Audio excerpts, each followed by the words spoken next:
Jeez Louise. Time for the High Hopes Jackie Baseball Report. Joining me right now is Jackie Baseball. Fritz. Yes, Jackie Baseball. All right. So Okay. listen, Bryce talked today. Oh, where was he? He was down in Clearwater. Who was he talking to? Talking to the morning show. Oh, great. And yet again, now see, they, unlike the Eagles beat reporters, know the important questions to ask. And yet again, we were asked about Bryce and Dombrowski.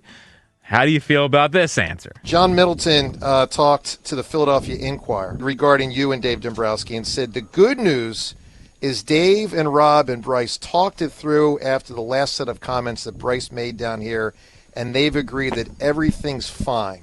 I'm happy they've reached that point, and I'm comfortable and confident knowing everything's behind us now. That was his quote. Do you feel that it is? Is it behind you? Yeah, we communicated, and I think it's in the past, and just trying to move on and get ready for season.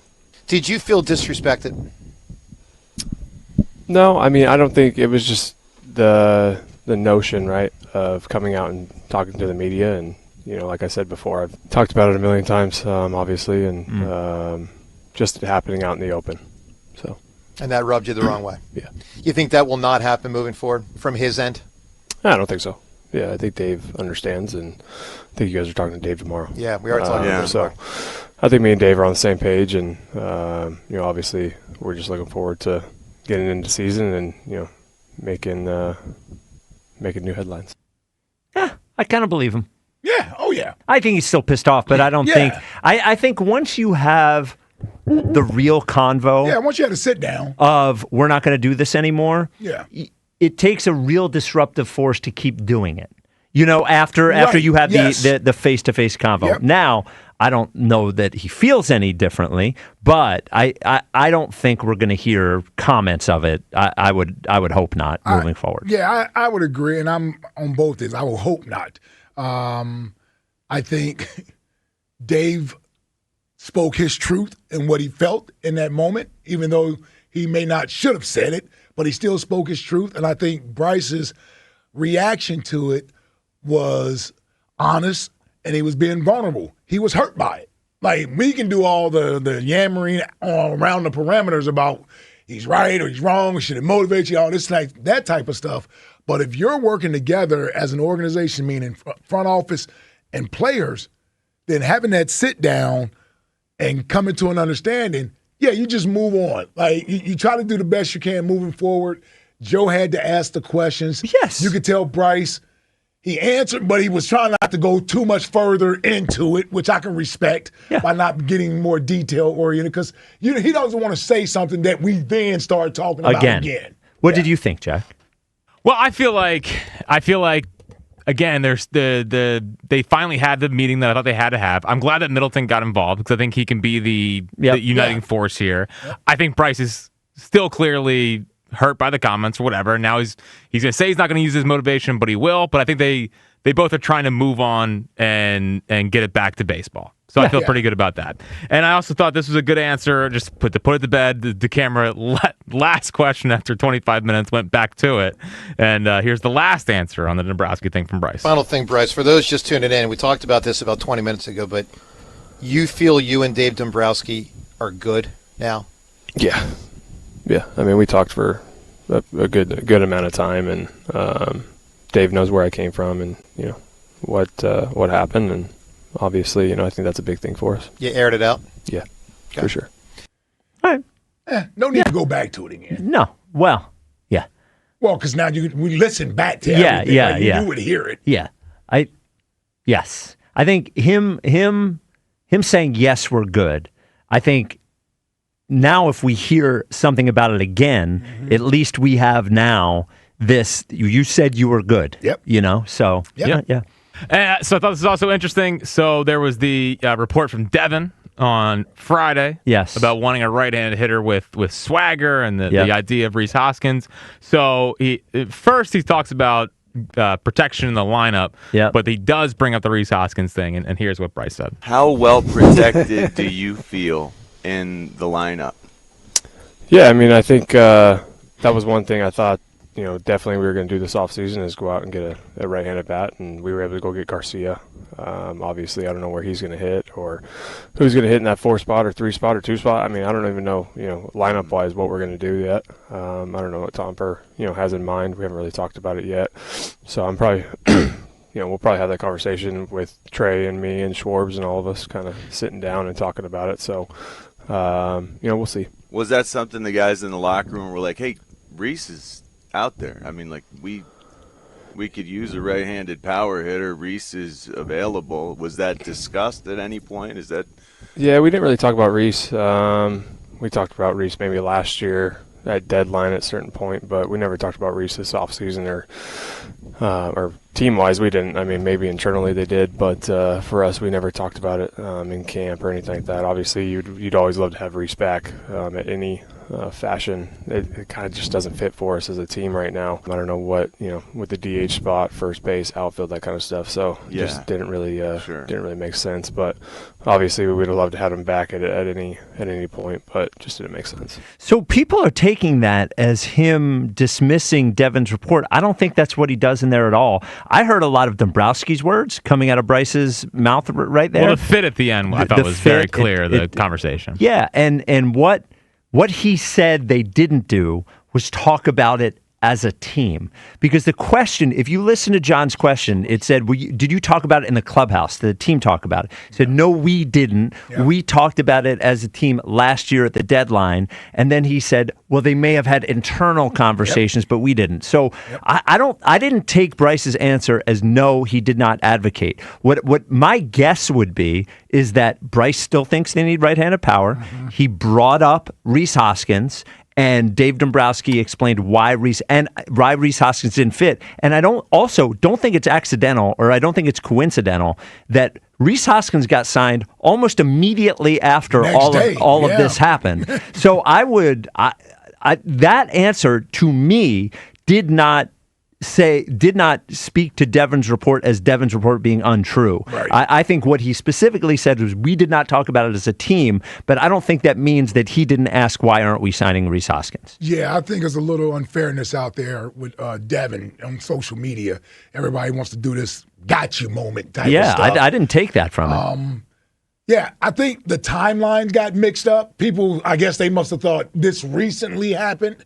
I don't know if she said that or not, like it recently happened. No, she said within the last week. But again, I don't think he dismisses that. He said we'd always like to have Rhys on the team. Like he dismisses the group talking about it, but he does not dismiss him talking to the Phillies about it. And those are two different things. Yeah, to me. Yeah, I agree, and we'll see because I'm sure that question will be asked to Dave Dombrowski tomorrow as well. Yes. About the Rhys Hoskins thing. Yes. So, yeah. I don't know. I guess everybody got up in a tizzy about that. The fit may not work, but I didn't see it as something crazy. No, he costs nothing. We signed a minor league deal. Yeah, I didn't see it as anything crazy. Yeah. You're just getting Rhys back for almost nothing as like a right-handed bench bat. And by the way, the whole Bohm thing, not to cut you off, Mike, I think we all here would agree Bohm should not be the cleanup hitter. No, yeah. So I don't even take it as a shot at Alec Bohm because most of us don't think he should be the cleanup hitter. Well, the other time I heard Dombrowski coming through his mouth is when he said, we signed Garcia. And that was something that he had not mentioned. Mm-hmm. He said, we wanted right-handed power bat. We did get Garcia. That felt like another, hey, Dave saying to him, hey, we did try something here. Yeah. And I agree, Giglio wrote in his newsletter something about Dombrowski versus Howie. Mm-hmm. And the Rhys thing is, his point was, this costs nothing. Mm-hmm. The Rhys Hoskins thing costs nothing. Give it a try. It's something that Howie would have done. Right. He compared it to the Fred Johnson signing. Might as well. It's out there. Yep. There's no place for Rhys to fit as a starter, but the Guardians did not sign him as a starter. No. They signed him as maybe this will work, maybe it won't. So I actually... he's not even guaranteed to make that team. No, I can't think of where Rhys fits, but I can tell you that if Rhys is an extra player, it's not the worst now, even roster-wise. I don't know what they do with him, but it's not crazy to take a shot on him. We need to get Sosa off the bench. Yeah, man. there you go. He's coming up to hit a big dinger late in the game. Well, 4 home runs in a game last year. 3 home runs. Well, it was almost 4. Sure. Yeah. Sure. 3's really close. Yeah, you round up to 4. Yeah. You might as well. Yep. And then talked about the impending possible lockout. Thought this is an interesting answer and back and forth from Bryce. Gut feeling. Will opening day in 2027 happen on time? Gut feeling. No. Second question. Gut feeling. Will there be a 2027 Major League Baseball season? Yes. I think for me personally, we want what's best for the game. I want what's better. Me personally, I want what's best for the game for owners and players as well. And our game is at the peak of where we're at right now with so much talent. It's an international game right now, obviously, with the players that we have. And I don't think we want to lose that. I don't think owners want to lose that. But we're at such a standstill right now with where we are that it's going to be tough to figure things out in a 3-month span. If you can't figure it out, in a 3-year span, how are you going to figure it out in a 3-month span? Yeah. So I hope we figure it out. I don't want it to go slow. I don't want it to, be bad on both sides or anything else like that. But these guys are attorneys for a reason, and they've gone through all this stuff. I mean, Manfred's gone through it. Bruce Meyer's gone through it. I mean, it's a tough situation for both sides, and Manfred's going to do what's best for the owners, but also I think he wants to do what's right to the players as well to a certain extent. And I think obviously Bruce Meyer is pro player, so I think both sides just really need to calm it down, hash it out, and get this thing done. The players would sit out a full year, though, to prevent a salary cap, correct? I think you should have to ask owners about that, too. Okay. I will. Yeah. But you guys would, right? I mean, I don't want to do it for the young guys if I'm not going to do it the right way. So, go ahead. No, go ahead. Well, I can appreciate his point. If we haven't figured it out in 3 years, how are we going to figure it out in 3 months? Mm-hmm. However, the baseball is in a better place than it has been, and he touches on this, in years. Mm-hmm. In probably in 15 years. Arrow's pointing up. Yeah, in terms of fan interest, in terms of vibe, in terms of all those things. And changes to the game. You just, and even in respect to other sports, NBA is declining. Mm-hmm. I get the sense that hockey is not in a great place either. The only really healthy sport is football, is the NFL. It is such a mistake. And they both think they're going to win a PR war, but they're both going to lose because they're both too rich now, the owners and the players. And within fans, here's what's going to happen. First, they're going to resent both of you. They're going to resent the owners and they're going to resent the players. But they should learn a lesson from COVID, because the lesson that they should learn from COVID is people love their sports, but if you go away, they will find something else to do. There are so many things to do. You're talking about the summers where kids are off of school, people are taking vacations, they've 87 different streaming services to watch stuff. There's sports on all the time, even if it isn't that sport. Them preventing a lockout and preventing a work stoppage would be such a victory for them, that them just being, both sides being so stubborn that they're going to need to stop the sport just to get a deal done is a massive, massive, massive mistake by both sides. Yeah. Who blinks first? I mean, who's missing those big paychecks first? Well, it'll be the players. Like that's what it always boils down to. Yep. And I understand there's probably about, what would you say, Fritzy, about if it's a 26-man roster, when you got about 9 guys making big money, 10 guys making big money, 9 guys. I mean, in big markets, yeah. The smaller markets, not even the smaller markets, you don't even have that many, 3. Right? Yeah. So, in other words, there's the larger portion of the rosters aren't making money. Right, yes. So they can't afford to not get their paychecks. Well, and what people never understand is, the owners aren't making money, but they're also not spending money. So, and they still have the team which at the end of the day.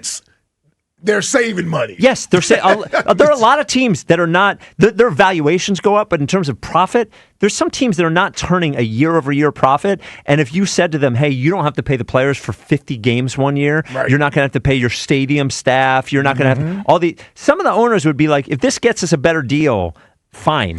Whatever." So yeah, I totally agree. It behooves both sides for the health of the sport to get this done. And I know they won't, but man, what a relief. Can you imagine the goodwill they would earn if in November they were like, you know what, we have a deal.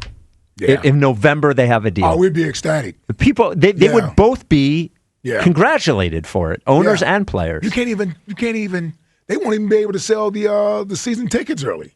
You wouldn't be able to do any of that stuff, right? Or they did with the NBA. Oh, did they? Okay. Yeah, because I had Sixers season tickets, and you can have an option for them to refund you as games get canceled, or put it toward other tickets. Gotcha. Okay. But yeah, I think they would still sell the season tickets, but that's a big financial commitment for anyone who's doing that. Yeah, I mean, because if I'm a fan, I'm like, hold on, I don't know when y'all gonna play. Yeah, because they will ask them for season ticket deposits in probably August or something. Yeah.